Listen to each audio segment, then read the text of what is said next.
needs, you might say. Tim filled in for Dwayne. I'm filling in for Nate, so it's a kind of a day of replacements.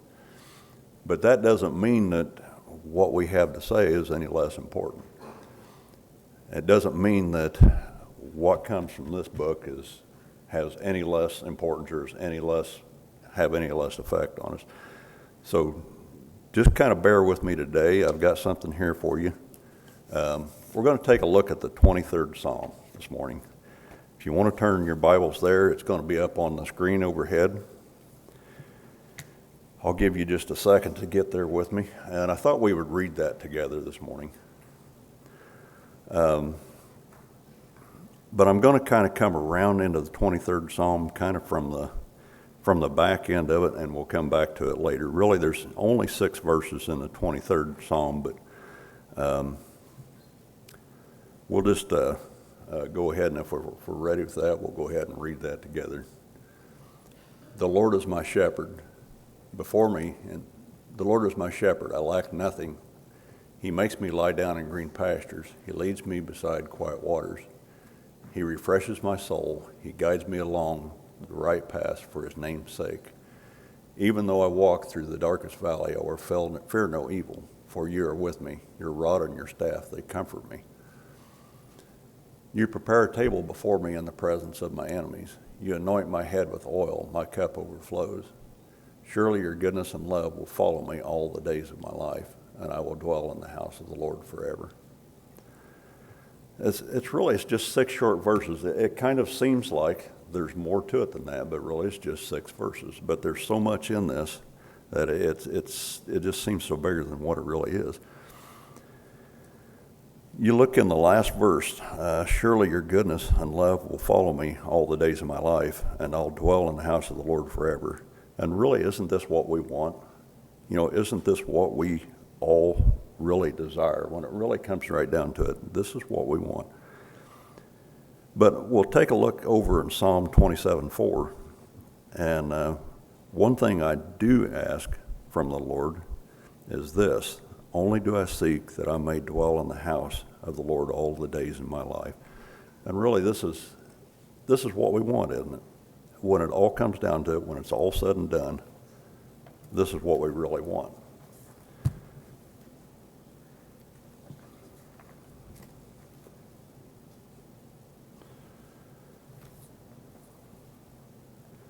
There's no better thing than you can imagine than that you might dwell in the house of the Lord all the days of your life. I mean, there's no better place.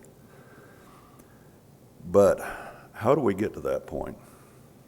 How do we get to the point to dwell in the house of the Lord all the days of our lives and forever? So for now, just hold on to that thought, and we'll kind of come back around to that. But for right now, we read the 23rd Psalm together. And that was written by David, and it still stands today, and it's brought comfort to many people, to millions of people for centuries. And today we still find comfort in it. And it's probably, even if you've rarely ever set foot in a church, it's probably one of the more familiar pieces of Scripture to people worldwide and everywhere. Even though sometimes it might be taken a little bit out of context or possibly misquoted.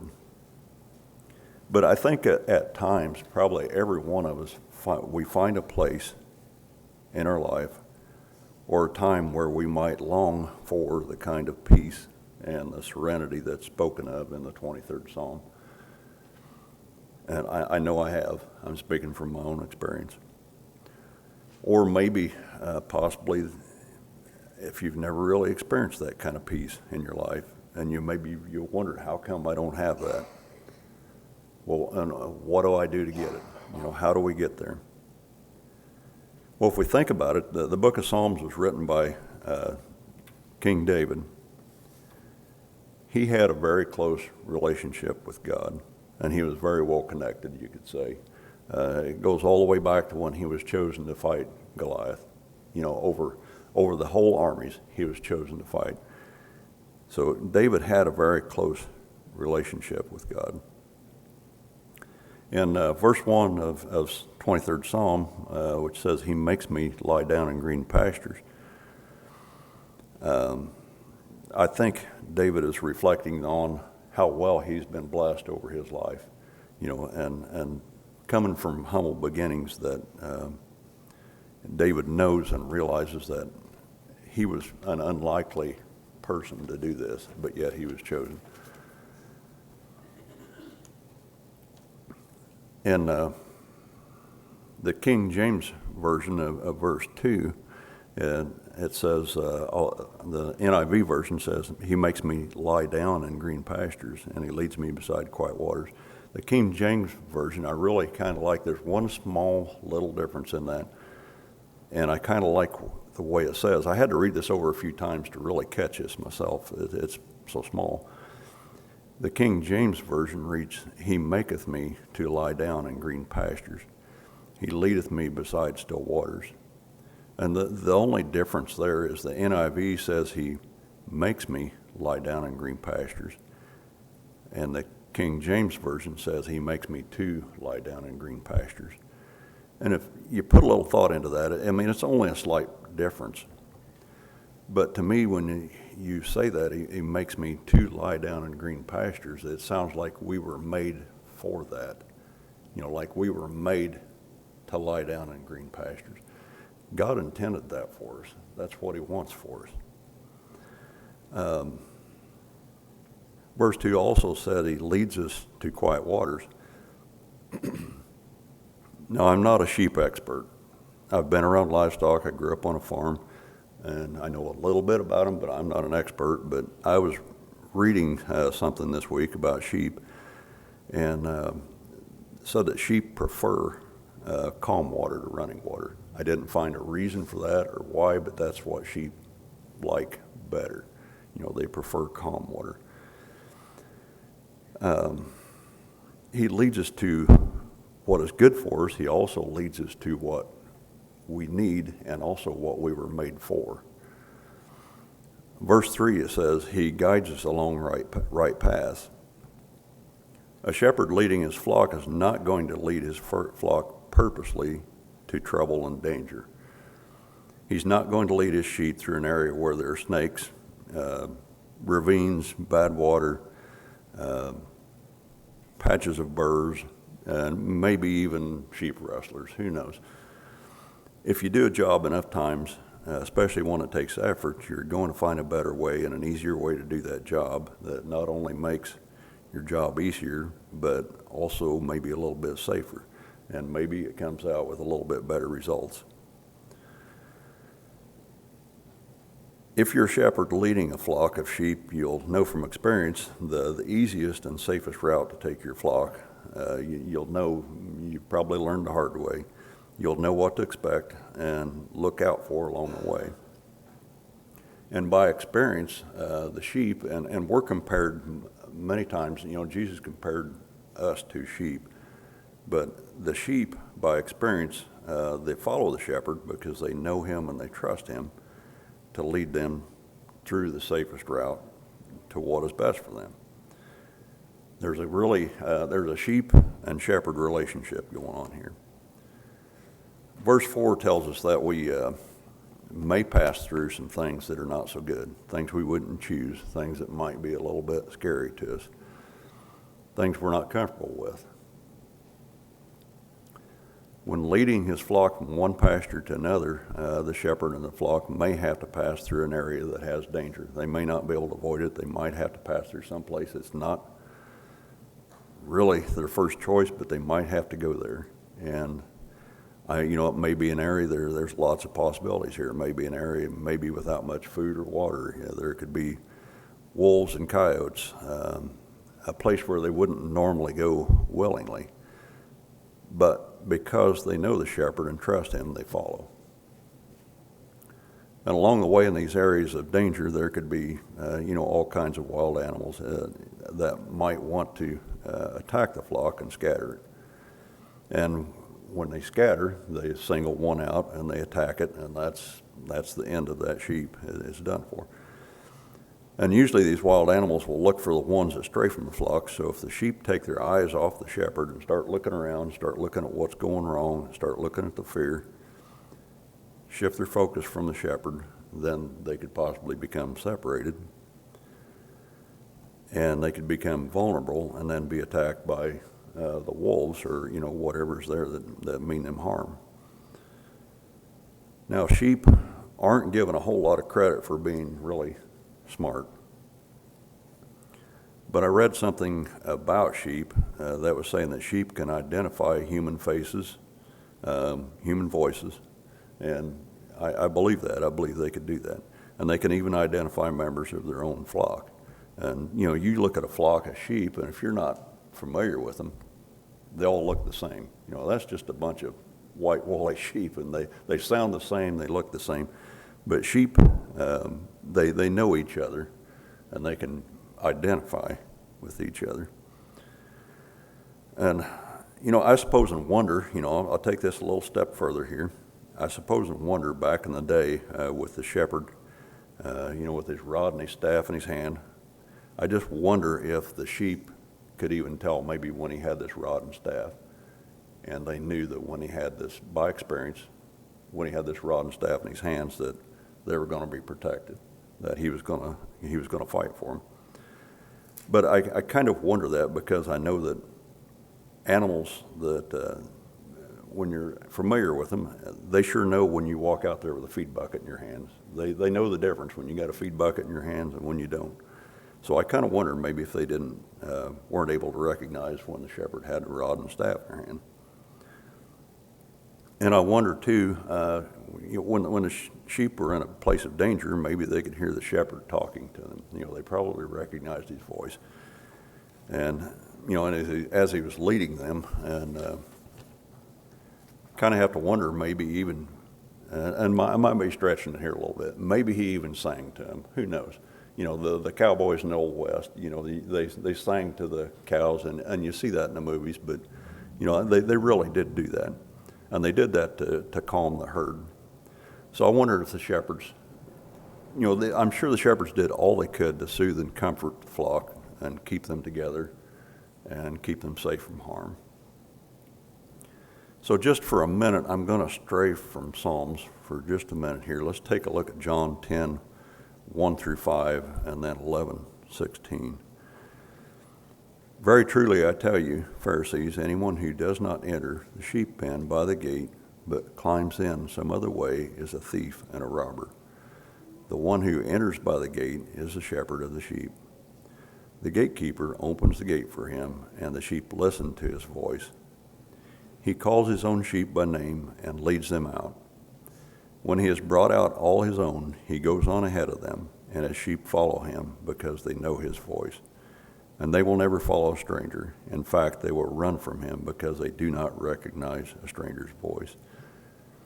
And verse 11 through 16, he says, I am the good shepherd. The good shepherd lays down his life for the sheep. The hired hand is not the shepherd and does not own the sheep. So when he sees the wolf coming, he abandons the sheep and runs away. The wolf attacks the flock and scatters it. The man runs away because he is a hired hand and cares nothing for the sheep. I am the good shepherd. I know my sheep, and my sheep know me. Just as the Father knows me, and I know the Father, I lay down my life for the sheep. I have other sheep who are not of this sheep pen. I must bring them also.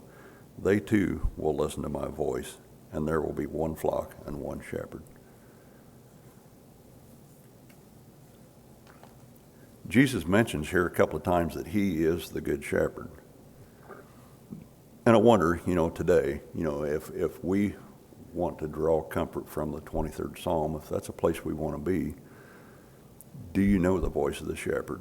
And do you know the gatekeeper? Verse 11 and 14 begin with Jesus saying, I am the good shepherd. And he says, I know my sheep, and my sheep know me. A sheep that knows its shepherd knows his voice.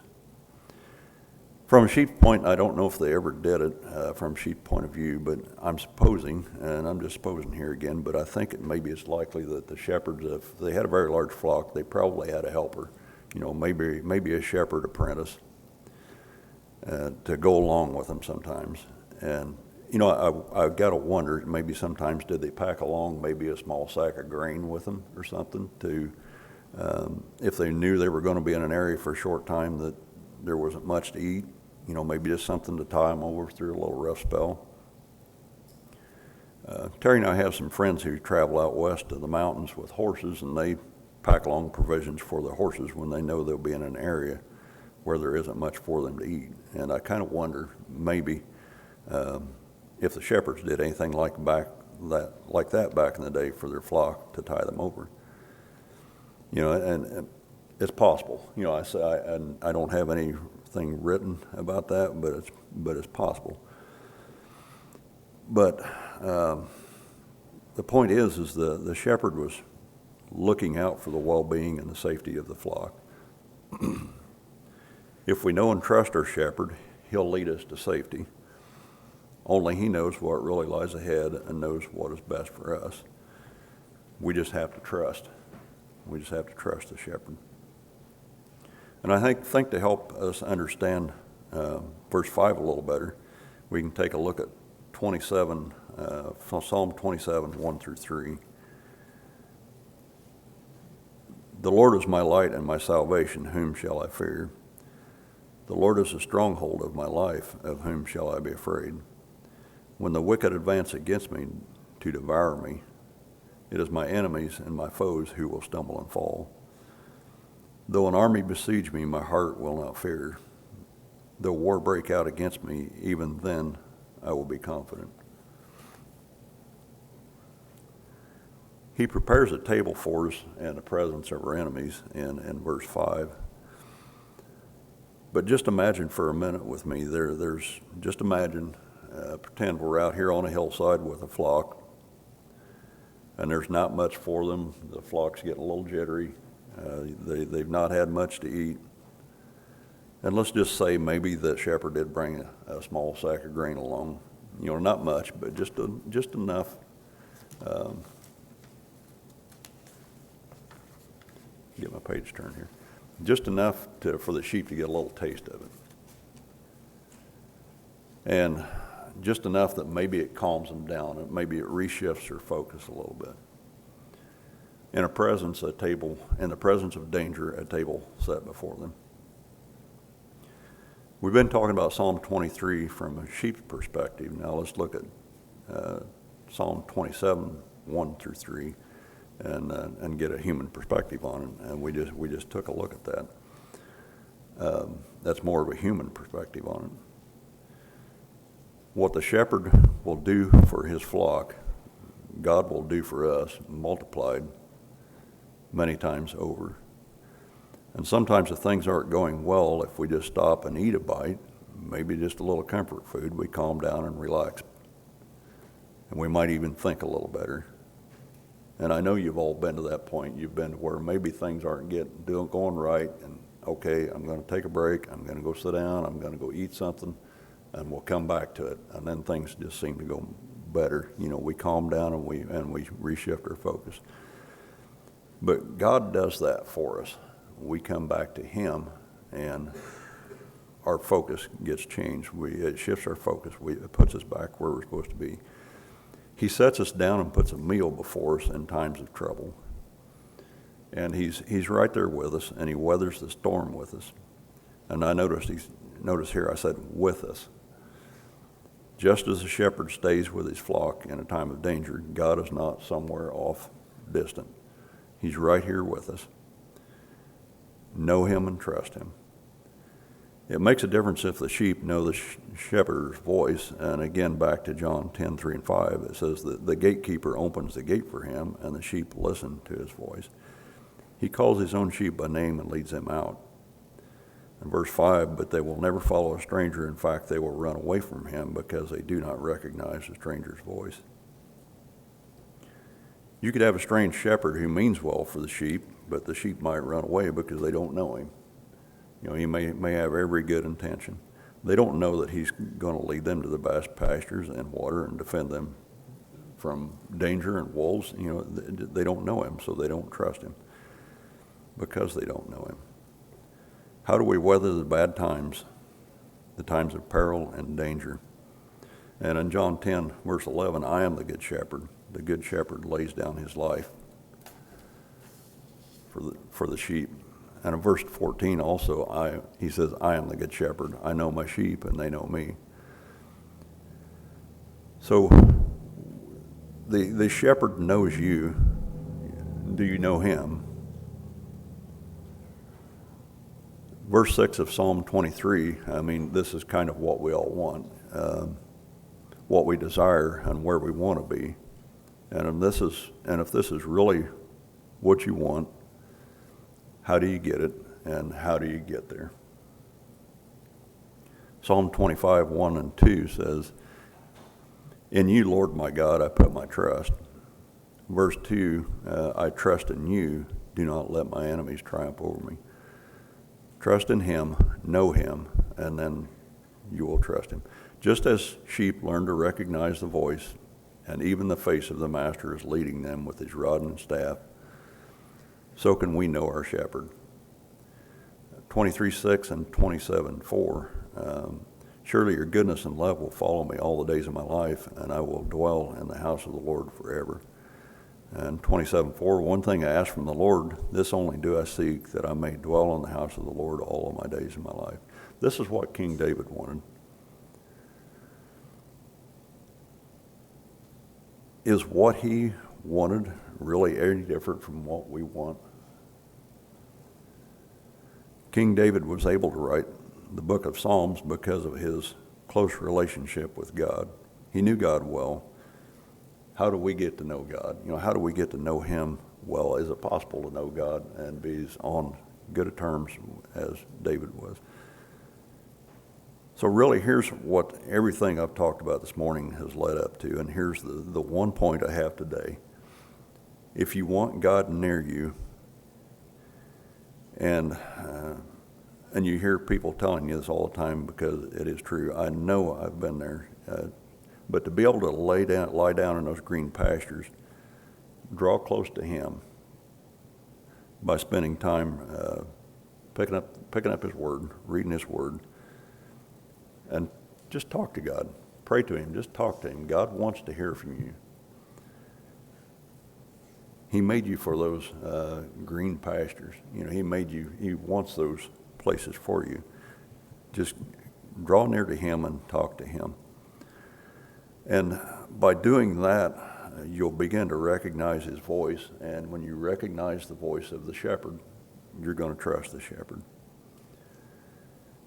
He is always in the same place. He doesn't move. We move. Which way are you going to move? You going to move closer to him, or are you going to allow the bad times to scatter you? God made us for the green pastures. He wants us to have what is good and right. He leads us to sweet, calm water. He guides us to right paths. He prepares a table for us in the presence of danger. In Psalm 25, 1 and 2, David says, I trust in you. God doesn't push. He doesn't mandate. He doesn't drive. He leads, he guides, he prepares, and he invites. He knows what's best for us, and he wants what is best for us.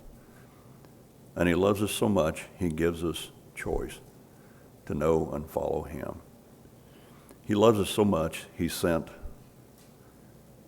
his son here in the flesh to walk this earth and to guide and to lead and by example show us the way and to prepare the way for us.